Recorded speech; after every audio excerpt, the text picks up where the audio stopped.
자, 이제 오늘 말씀, 오늘 본문 출애굽기 17장을 이제 우리가 나가는데 아마 오늘 본문을 읽으시면서 아마도 여러분들은 저절로 눈살이 찌푸려지셨을 것입니다. 왜 그러죠? 이들이 또 원망이 시작이 된 거예요. 하나님을 원망하는 기사가 또 나왔어요. 아마 이게 아마 거의 마지막이지 않을까 싶어요. 출애굽기에서는. 그런데 아무튼 이들이 또다시 하나님을 원망했어요. 그런데 더 이해가 안 가는 것은 그 하나님을 원망한 이유가 또 물 때문이라는 것이죠. 물 때문에 사실은 이미 이전에 한바탕 했잖아요. 마사가 아니죠. 마라에서 물이 쓰다고 하나님께서 그 물을 단물로 바꿔주시고, 또 엘림에서 하나님께서 이들에게 12개의 샘을 준비시켜 주셔서 이들이 충분히 물을 마실 수 있도록 그렇게 하나님이 은혜를 베풀어 주셨어요. 그러니까 이제는 이들 안에 적어도 이 물 때문에 대해서는 하나님을 믿고 신뢰할 수 있어야 하는 것이죠. 또 이들이 신광야에 이르러서는 또 먹을 것이 없다고서 또 하나님을 원망하고, 그래서 하나님이 또 만나도 내려주시고, 또 그랬더니 이번에는 또 반찬 투정을 하면서 고기가 없다고서 또 아우성, 그래서 하나님이 저녁에는 메추라기를 내려주셔서 이들이 또 충분히 먹을 수 있었습니다. 어쨌든 하나님은 이들의 응석을 다 받아주셨어요. 그래서 이들의 필요를 다 채워주셨습니다. 그렇다면 이들이 그런 은혜를 받은 자들이라고 한다면 적어도 이들이 물을 마시는 것, 또 음식을 먹는 것, 이것에 대해서만큼은 하나님을 신뢰할 수 있어야 되는 것이죠. 그런데 오늘 본문을 보면 이들이 신광야를 떠나서 르비딤이라는 곳에 도착을 해서 또 물이 없으니까는 물이 없다고서 모세와 하나님을 원망하고 또 모세와 더불어 막 싸우고 그런 것입니다. 이제는 정말 이래서는 안 되는 것인데, 아무리 이들이 완악하고 또 생각이 없고 믿음이 없어도 그렇지 이거는 정말 아닌 것 같아요. 차라리 뭐 다른 것 때문에 하나님을 원망했다 그러면은 뭐 혹시 또 이해할 수 있을지도 몰라요. 뭐 옷이 없어서 원망했다, 또 심심해서 게임기가 없어서 원망했다, 또 이번엔 샐러드가 없어서 원망, 뭐 이런 거라면 뭐 이해할 수 있어요. 그런데 그게 아니라 또 물이에요. 또 물이 없다고서 똑같은 악행을 저지르고 있는 거예요. 만약 지금까지 그들이 보았던 하나님이 보여주신 기적, 지금까지 이들이 받았던 하나님의 은혜, 이러한 것들이 다 이들의 믿음이 되었다고 한다면 하나님을 원망하지 않았을 거예요. 이러한 것들이 다 그들의 믿음이 되었다고 한다면 또 물이 없어요? 그러면 그래, 이번에도 하나님이 어떻게든 해결해 주실 거야.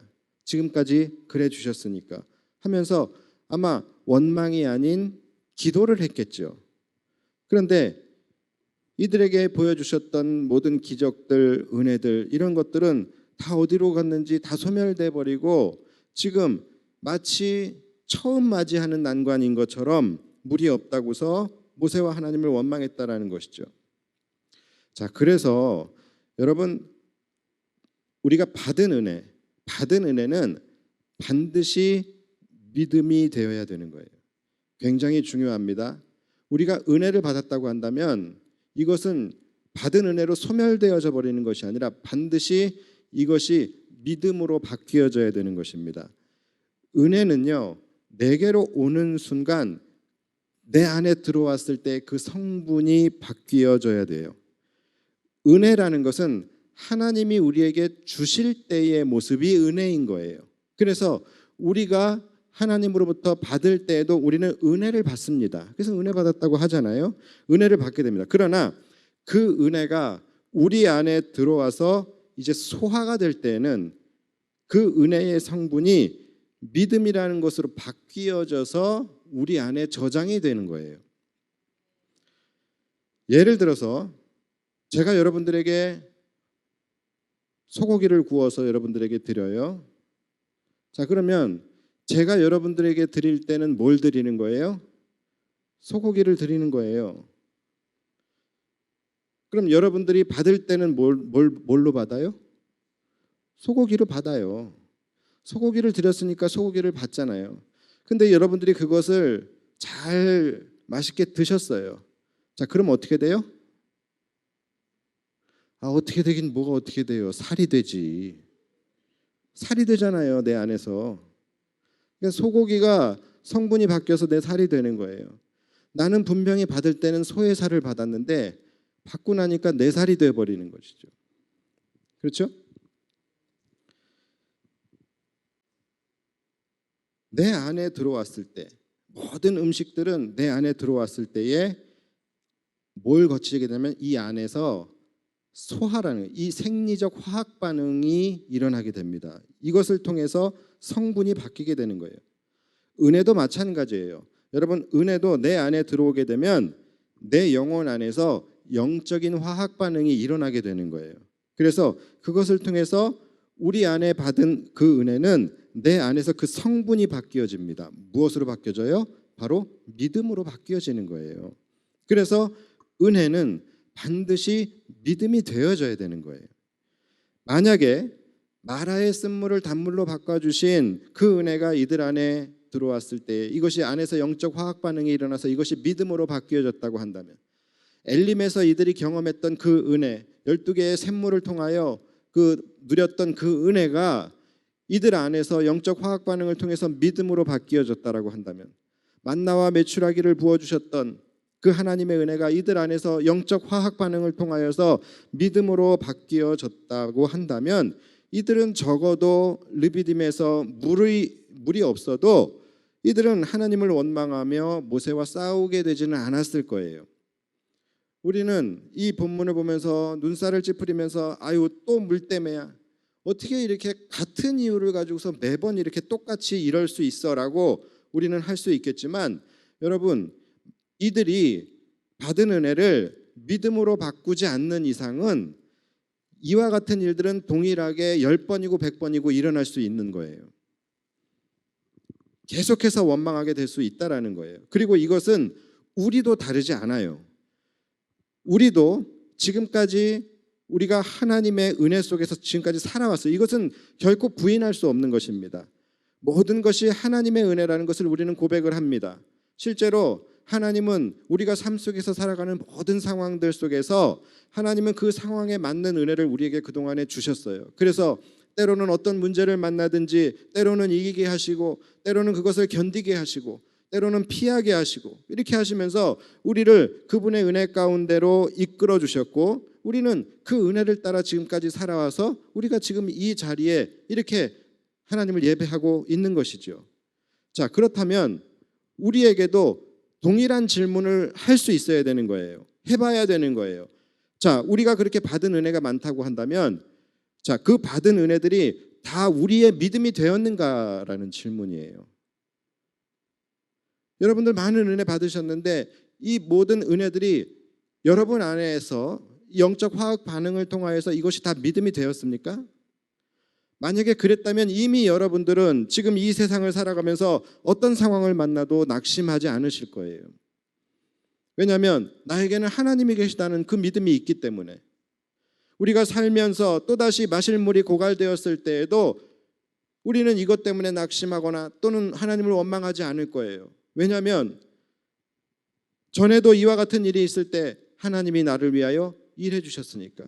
전에도 이와 같은 일이 있을 때 하나님은 나에게 은혜를 베풀어 주셨으니까. 전에도 하나님은 한 번도 나를 먹을 것이 없어서 또는 마실 물이 없어서 나를 그냥 그렇게 죽게 내버려 두신 적이 없었으니까. 이렇게 내가 받았던 은혜들, 이 받았던 은혜들이 내 안에서 나의 믿음이 되었다라고 한다면, 우리 몸은 고난이 왔을 때 또는 어려움이 닥쳐왔을 때 이 믿음이 먼저 반응을 하게 되는 거예요. 이것을 우리는 뭐라고 하냐면 면역력이라고 하죠. 다른 말로 면역력이라고 해요. 믿음이 바로 우리의 영적 건강을 지켜주는 면역력이에요. 또 다른 말로는 항체예요. 우리 안에 좋은 것들만 들어오면 좋겠지만 그게 아니잖아요. 우리 안에 안 좋은 것도 들어올 수 있어요. 어떤 것은 우리 안에 들어왔을 때에 이 생리적 화학 반응을 통하여 나쁜 성분으로 바뀌는 것들도 있어요. 그런 것들은 우리 몸을 공격하게 돼요. 그래서 우리의 몸에 병을 집어넣고 또 우리의 몸을 쇠약하게 합니다. 마찬가지예요.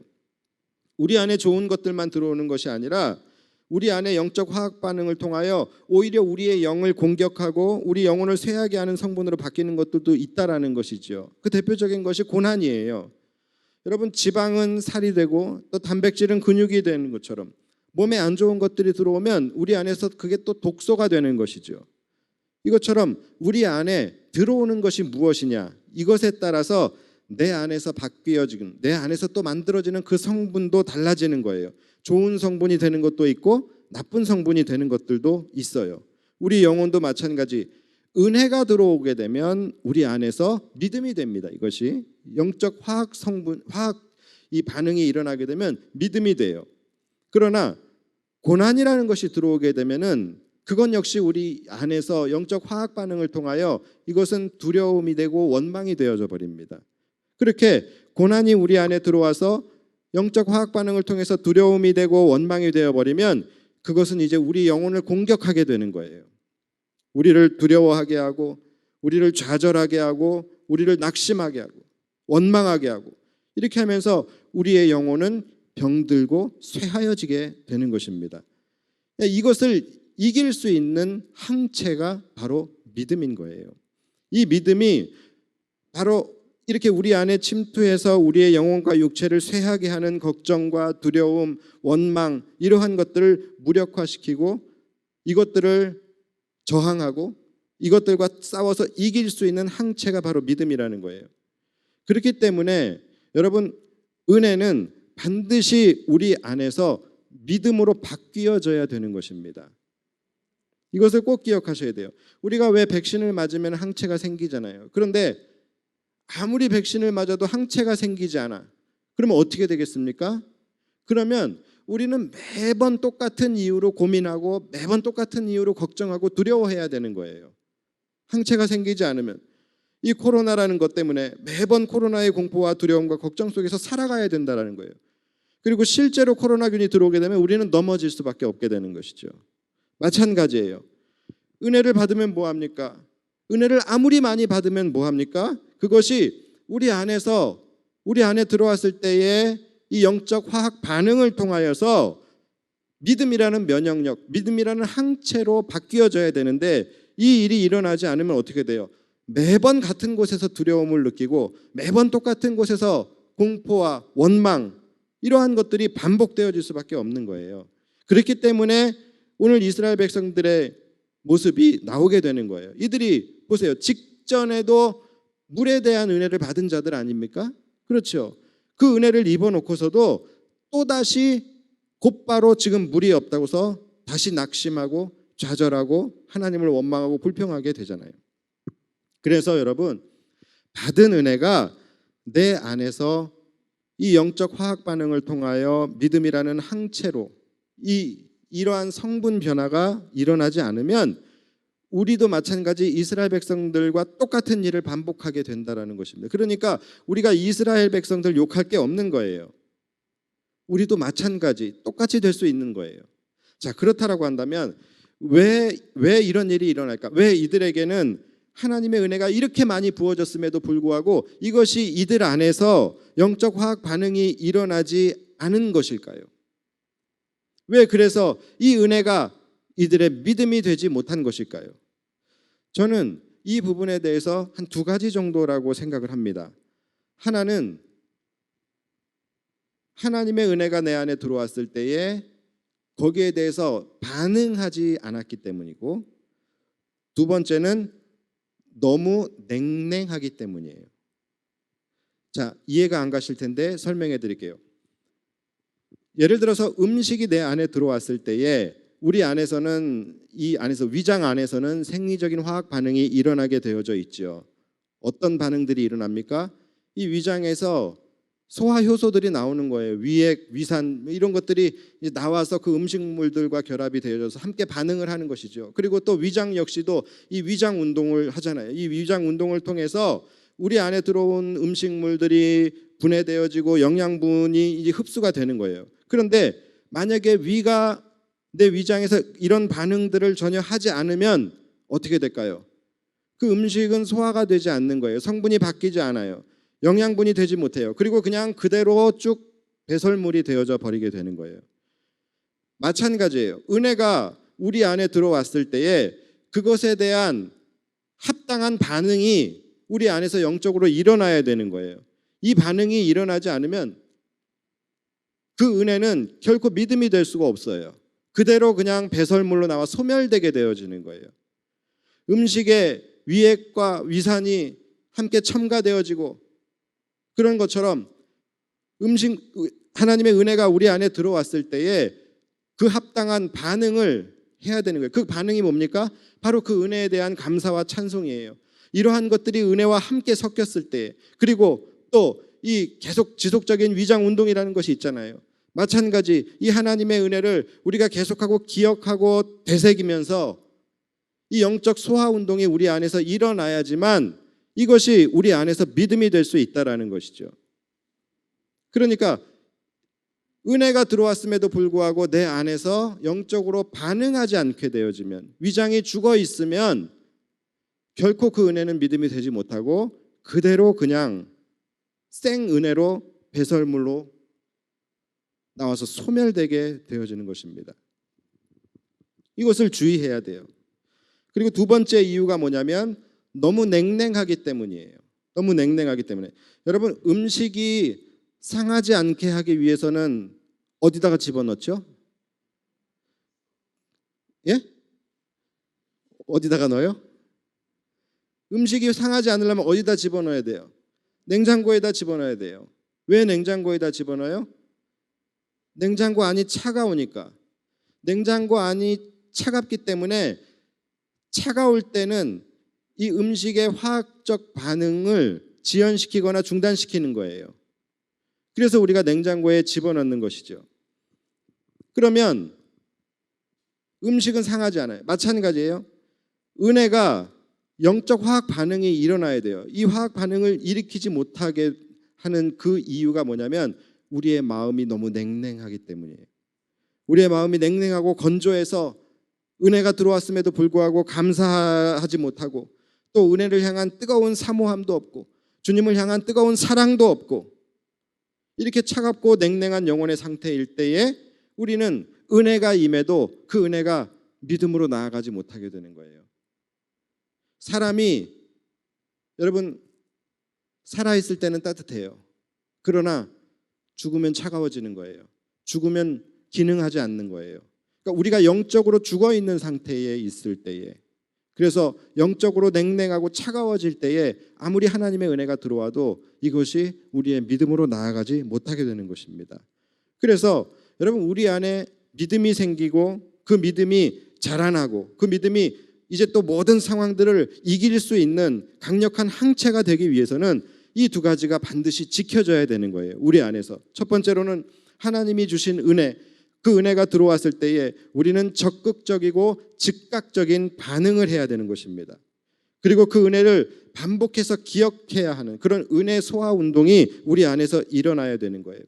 그리고 두 번째는 우리의 가슴은 항상 주님을 향하여 따뜻해야 합니다. 불같이 뜨거워야 되는 거예요. 은혜에 대한 뜨거운 열망, 주님에 대한 뜨거운 사랑, 믿음에 대한 뜨거운 열정, 또 미래의 소망을 향한 뜨거운 비전이 우리 안에서 늘 뜨겁게 있어야 돼요. 그래서 항상 그 성령의 뜨거운 불길이 우리의 가슴 안에 있어야지만 우리의 믿음이 더욱더 자라나고 강해지고 강력한 어떤 상황에도 그것을 능히 이길 수 있는 강력한 항체가 되어질 수 있는 거예요. 절대로 우리의 가슴이 냉랭해지거나 차가워져서는 안 되는 것이죠. 이스라엘 백성들에게 이 두 가지가 아직까지는 미흡했던 거예요. 이것이 이 사건의 본질이에요. 결국은 믿음의 문제였고, 그 믿음의 문제는 이 두 가지가 아직 이들 안에서 온전하게 자리 잡히지 않았기 때문에 이런 일들이 일어나는 거예요. 문제의 본질은 그래서 믿음 때문이라는 거예요. 받은 은혜는 많았지만 그 은혜를 믿음으로 바꾸지 못했기 때문이에요. 여러분, 우리가 이 세상에서 살아갈 때에 가장 필요한 것은 뭘까요? 뭐니 해도 머니지요, 그렇죠? 우리가 이 땅을 살아가면서 그래도 필요한 것은 돈이에요. 자, 그렇다면 질문 한번 해볼게요. 자, 여러분들은 살면서 돈 때문에, 그놈의 돈 때문에 하나님을 원망하거나 또는 그 돈 때문에 낙심하고 좌절하고 두려워서 삶의 의욕을 잃어버리고 날마다 한숨 쉬고 과거를 그리워하고 그렇게 돈 때문에 근심한 적이 여러분들 몇 번이나 되세요? 셀 수 없죠. 종종 있으실 거예요. 그리고 또 어떤 분들은 엄청 많으실 거예요. 자, 그렇다고 한다면 여러분들의 그 문제도 사실은 돈의 문제가 아니라 믿음의 문제인 거예요. 돈이 없어서가 아니라 믿음이 없어서 우리가 그놈의 돈 때문에 근심하고 걱정하는 거예요. 생각해 볼까요? 하나님이 지금까지 나에게 많은 은혜를 주셨지만 그 중에서도 나에게 금전적인 은혜를 한 번도 주신 적이 없을까요? 한 번도 하나님께서 금전적인 은혜를 주신 적이 없어요? 분명히 있어요. 여러 번 정말로 어려울 때 우리에게 금전적인 은혜를 분명히 주셨어요. 아니, 더 정확히 말하면 여러 번이 아니라 모든 것이 하나님의 은혜였어요. 우리의 모든 것은 하나님이 주신 거예요. 자, 그러나 그 은혜들을 받았는데 그 은혜들이 과연 나의 믿음으로 바뀌었냐라는 것이죠. 바뀌지 않았던 거예요. 이 은혜들이 내 믿음의 황체로 만들어지지 않은 거예요. 그래서 우리는 금전적으로 어려워질 때마다 영락없이 반복적으로 두려움을 느끼고 이것이 고난이나 시련이라 느껴지며 이것 때문에 때로는 하나님을 원망하기도 하고 원망하지 않더라도 두려워하고 불안해하고 낙심하고 이 돈 때문에 날마다 한숨 짓고 근심하게 되는 것입니다. 하나님의 은혜가 없었어요? 그렇지 않아요. 있었지만 그것이 우리 안에서 믿음으로 바뀌어지지 않았기 때문에 우리는 매번 똑같은 일을 만날 때마다 똑같이 근심하고 똑같이 두려워하게 되는 거예요. 여러분들이 돈 때문에 그렇게 한숨 짓고 근심하고 있을 때에 만약에 누군가가 너 또 돈 때문에 그래? 너 그깟 돈 때문에 지금 또 이러고 있는 거야? 너 지금 오늘 본문에 나오는 이스라엘 백성들이랑 너랑 다를 바가 전혀 없잖아. 만약에 이렇게 이야기한다면 여러분들은 그 이야기를 듣고 여러분들의 기분이 어떠시겠어요? 굉장히 나쁘시겠죠. 그렇죠? 기분이 나쁠 거예요. 저 이스라엘 백성들이랑 나랑 똑같다고? 다를 게 없다고? 저들은 물이고 나는 돈이잖아. 돈이랑 물이랑 같아? 너한테는 돈이나 물이나 똑같이 하찮은 것일지 모르겠지만 나는 지금 돈의 문제가 아니야. 나는 생사가 걸린 문제야.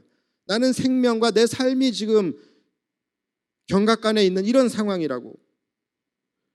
내가 지금 근심하고 있는 것은 돈이 아니라 내 삶이고 내 목숨이라고 하면서 저 사람은 지금 나의 지금 이 문제의 본질을 전혀 모른다라고 섭섭해할 수도 있겠지만 여러분 사실은 본인이 문제의 본질을 모르고 있는 거예요. 자기 자신이 자신의 문제의 본질을 모르고 있는 거예요. 너 그깟 돈 때문에 그래? 이렇게 말한 것은 이것은 삶의 문제가 아니라 믿음의 문제라는 것을 말하는 거예요. 이스라엘 백성들도 마찬가지. 이들이 뭐 고작 물 때문이에요? 물 때문에가 아니에요. 이들이 광야에서 가장 필요했던 것이 물이었기 때문이에요. 그리고 이들에게 그 상황에서 물은 이들의 생명이에요. 이들이 광야에서 무슨 돈이 필요했겠어요? 이들이 가장 필요한 것은 물이었던 것이죠.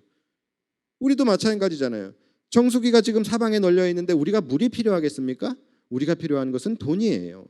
그러니까 각자 자기 상황에서 가장 필요한 것에 더 내가 민감하게 반응을 하는 것일 뿐이지 여러분 이것은 돈이나 물의 문제가 아니라 이것은 믿음의 문제입니다.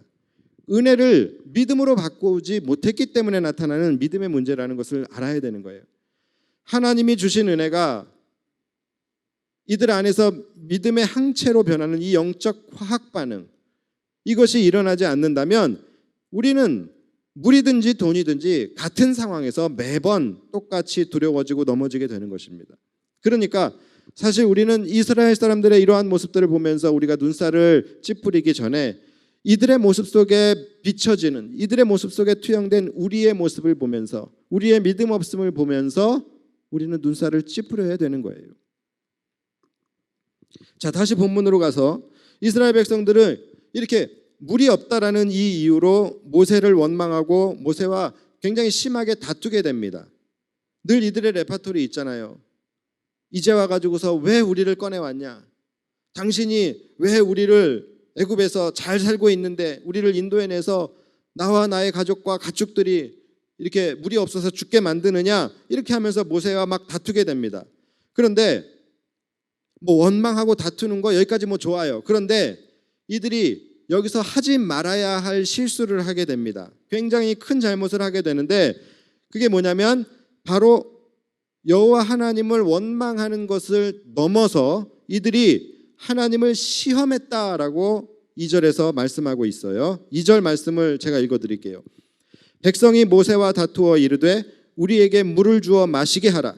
모세가 그들에게 이르되 너희가 어찌하여 나와 다투느냐? 너희가 어찌하여 여호와를 시험하느냐? 그러니까 자, 이들의 믿음 없음은 단순한 원망과 불편의 수준을 지금 뛰어넘었어요. 이것을 넘어서 여호와 하나님을 뭐 하는 데까지, 시험하는 데까지 이르렀다라는 것입니다. 이들이 하나님을 무슨 시험을 했냐면 그 시험의 내용은 바로 7절에 나와요. 7절 제가 읽어드릴게요.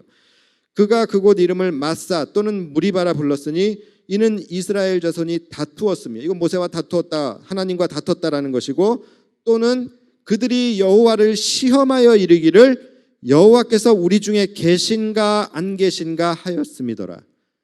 자, 이것이 지금 이스라엘 백성들이 하나님을 시험한 내용이에요. 하나님이 우리와 함께 계신가 안 계신가 하였더라. 과연 하나님이 여기 계시냐 안 계시냐라는 거예요. 이것을 시험했다라는 거예요. 여러분, 이것은 굉장한 하나님에 대한 모욕이고 도전일 수밖에 없는 것입니다. 받은 은혜를 지금 믿음으로 바꿔야 할 판에, 그런데 그렇게 하지도 못했고 그렇게 하지 못하는 것을 넘어서 그 은혜를 가지고서 이번에는 주나 안 주나 시험을 했다라는 거예요. 여호와께서 우리 중에 계신가 안 계신가 하였음이더라. 이 말이 무슨 말이에요? 은혜를 주면, 여기서 말하는 은혜는 물이겠죠. 은혜를 주면 여호와가 우리 가운데 계신 것이고, 은혜를 안 주면, 물을 안 주면 여호와는 우리 가운데 계시지 않은 것이라는 거예요. 여러분, 얼마나 배은망덕한 것입니까? 여러분, 시험이라는 것은 누가 누구에게 할 수 있는 거예요? 누가 누구에게 할 수 있는 거예요? 은혜를 주는 자가 할 수 있습니까? 아니면 은혜를 받는 자가 할 수 있습니까?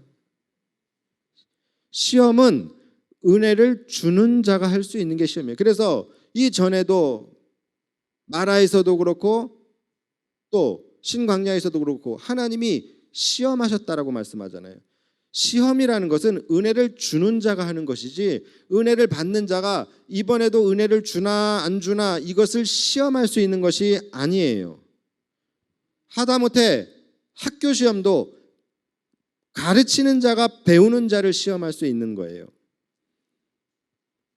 그런데 이스라엘 백성들이 감히, 은혜를 받는 자들이 감히 은혜를 주시는 하나님을 시험한다니, 이것은 있을 수가 없는 일입니다. 그리고 이들이 하나님을 시험한 이 시험이 너무 죄질이 안 좋아요. 이들의 죄질이 너무 안 좋은 이유가 뭔지 아십니까? 본인들이 하나님 당신을 섬길지 안 섬길지를 결정하겠다라는 거예요. 우리가 원하는 것을 주면 물이겠죠. 우리가 원하는 것을 주면 당신을 따를 것이고, 우리가 원하는 것을 주지 않으면 당신이 여기 계신다라는 것을 우리는 인정하지 않을 것이고 따르지 않을 것이다라는 것입니다. 정말로 못됐죠. 자, 그런데 여러분, 우리도 가끔 이런 비슷한 기도를 할 때가 있다라는 거예요. 알게 모르게 우리도 이러한 기도를, 이러한 하나님을 시험하는 기도를 할 때가 있다라는 거예요. 가령 구체적으로 하나님이 어떻게 해주시면 내가 하나님 잘 섬기겠습니다. 구체적으로 기도하라는 것이 그 얘기입니까? 구체적으로 하나님이 하실 일을 내가 정해주는 거예요. 그것이 믿음인 줄 알고, 그래서 하나님 구체적으로 나를 뭐가 되게 하시면, 이런 문제를 어떻게 하나님께서 풀어주시면 내가 당신을 인정하고 잘 섬기겠습니다. 여러분, 이런 류의 기도를 혹시 할지 모르겠는데, 이런 류의 기도가 정말로 까딱 잘못하다가는 하나님을 시험하는 기도가 될 수 있는 거예요. 이거 굉장히 조심해야 합니다. 지금 이들의 입장이 그거거든요. 하나님, 우리에게 지금 물을 주시면 당신 따를 것이고, 물을 주시지 않으면 당신을 인정하지 않고 따르지 않을 것이다라는 거예요. 제가 여러분들에게 말하는 그 뉘앙스가 조금 셌을 수 있겠지만, 이 한마디로 표현하면 이들의 입장이 그냥 이런 거예요. 여러분, 근데 이게 굉장히 실수하는 거예요. 이렇게 되면 어떤 모양새가 되냐면 해도 문제, 안 해도 문제가 되는 것입니다. 이스라엘 백성들은 지금 가장 어리석은 최악수를 지금 두고 있는 거예요. 이들이 지금 원하는 것은 뭐예요? 물입니다. 물이에요. 그럼 하나님이 이들의 이야기를 듣고 물을 내려주시면 뭐가 되는 거예요? 하나님이 이들의 시험에 응하신 것이 되는 거예요. 더 원색적으로 말하면 하나님이 이들의 시험을 통과하기 위해서, 또는 이들의 하나님이 되기 위해서 하나님이 이들의 요구에 굴복하신 것이 되는 것입니다. 하나님은 그렇게 하실 수가 없는 거예요. 또 그래서 만약에 하나님이 물을 내어주시지 않으세요. 그럼 어떻게 됩니까? 이들의 말대로 하나님을 인정하지 않게 되는 것이지만 이들은 물이 없어서 죽게 되는 거예요. 자, 그러니까 이들이 하나님을 시험하는 순간 답은 이미 정해지는 거예요. 경우의 수는 그냥 한 가지예요. 뭡니까? 이들은 물을 얻지 못하고 죽는 거예요. 이들은 하나님의 시험을 통과해야 하는 자들이지 하나님을 시험하는 자들이 아니에요. 여러분, 우리도 이 부분을 굉장히 주의해야 합니다. 우리도 알게 모르게 하나님을 이렇게 시험하는 경우가 많기 때문이에요. 우리는 하나님의 인도하심을 따라 살아가는 자들이에요. 하나님이 주시는 그 은혜를 따라서 살아가는 자들이지, 하나님이 하실 일을 우리가 정해주고 그 하나님과 딜을 할 수 있는 그런 사람들이 아니라는 것입니다. 그것이 하나님을 시험하는 거예요. 여러분, 예수님이 사단에게 받은 시험도 바로 그거잖아요. 사단이 예수님을 데리고서 성전 꼭대기에 올라가서 뭐라 그래요? 뛰어내리라고 하죠. 너가 하나님의 아들이거든 뛰어내리라. 만약에 정말로 너가 하나님의 아들이라면 하나님이 가만히 있겠냐? 하나님이 천사들을 보내서, 사자들을 보내서 너를 받쳐줄 거야. 그래서 네 몸이 땅에 부딪히지 않도록 받쳐줄 거야. 이렇게 말하죠. 여러분, 이게 뭡니까? 하나님이 하실 일을 자기가 정해놓고 하나 보자 이거예요. 그래서 예수님이 뭐라 그러셨어요? 예수님 여기 말려들지 않으셨어요. 예수께서 대답하여 이르시되 주 너의 하나님을 시험하지 말라 하였느니라. 제가 지금까지 여러분 말씀드린 것처럼 믿음이라는 것에 대한 개념을 여러분들이 정확하게 가지고 계셔야 돼요. 여러분, 믿음은 언제 생깁니까? 믿음이라는 것은 제가 지금까지 말씀드린 것처럼 내가 이미 받은 은혜를 근거해서 생기는 것이 믿음이에요. 내가 하나님을 시험함으로 생기는 것이 믿음이 아니라는 것을 아셔야 합니다. 내가 이미 받은 은혜가, 그 은혜가 내 안에 들어왔을 때의 영적 화학 반응을 통하여서 이것이 믿음이 되는 거예요. 내가 받지 않은 은혜, 내가 받을 은혜를 내가 어떻게 받을지를 정해놓고 그것을 하나님이 하실지 안 하실지 한번 보자. 그래서 하나님이 내가 받을 은혜를 정해놓고 보여주면 믿겠다, 해주시면 믿겠다, 되게 하면 믿겠다, 이렇게 받을 은혜를 가지고서 딜을 하는 것은, 이것은 결코 믿음이 될 수 없고 믿음이라고 할 수 없는 것입니다. 그것은 오히려 하나님을 시험하는 것일 수가 있는 거예요. 믿음은 내가 받은 은혜를 근거해서 나에게 이렇게 베풀어 주신 그 은혜를 주신 그 하나님 자체를 인정하는 것이지 하나님이 하실 일을 믿는 것이 아니라는 것을 기억하시기 바랍니다. 내가 이미 받은 은혜, 내 삶에 행하신 그 하나님의 놀라운 역사를 통하여 그 하나님 자체를 인정하는 것이 믿음인 것이지 하나님이 주실 것을 믿는 것이 믿음이 아니라는 거예요. 시간이 갔기 때문에 오늘 말씀 여기서 정리하고요. 다음 주에 이 똑같은 본문을 가지고 자 이제 여기에 대해서 하나님이 어떻게 반응하셨는지 이것에 대해서 나누도록 하겠습니다. 오늘 말씀의 교훈을 여러분 절대로 잊지 마시기를 부탁드립니다.